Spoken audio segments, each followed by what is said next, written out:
नमस्कार, मी स्नेहल चौधरी. आपण पाहत आहात LS मराठी. पाहूयात काही महत्त्वाच्या घडामोडी. पुण्यातील घाट परिसरात आज रेड अलर्ट. पुढील 2 ते 3 दिवस पावसाची शक्यता. 3 दिवसांपासून पावसाच्या हलक्या सरी बरसल्या. पुण्याच्या खडकवासला धरण क्षेत्रात मुसळधार पाऊस. धरण 73% भरलं असल्याची माहिती. काही तासात विसर्ग सुरू होण्याची शक्यता. मावळ आणि मुळशीचे महत्त्वाचे कासरसाई धरण पूर्ण क्षमतेनं भरलं. धरणातील पाणीसाठा नियंत्रित करण्यासाठी सांडव्याद्वारे 750 क्युसेक पाण्याचा विसर्ग सुरू.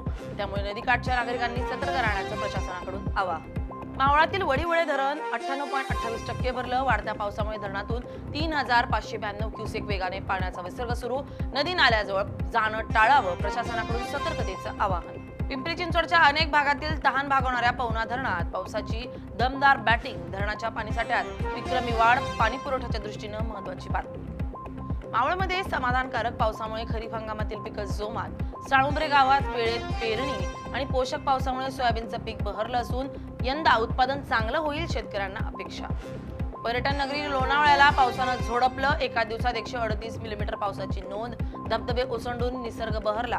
पर्यटकांनी खबरदारी घेण्याचे आदेश. लोणावळ्यात जुन्या पुणे मुंबई महामार्गावर भरधाव कंटेनर आणि दुचाकीची धडक. धडकेत दुचाकीस्वाराचा मृत्यू. संपूर्ण घटना सीसीटीव्हीत कैद.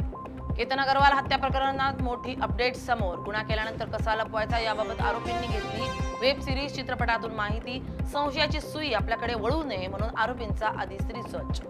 पालघरच्या वाडामध्ये सोयी सुविधांचा अभाव असल्याचा धक्कादायक प्रकार समोर.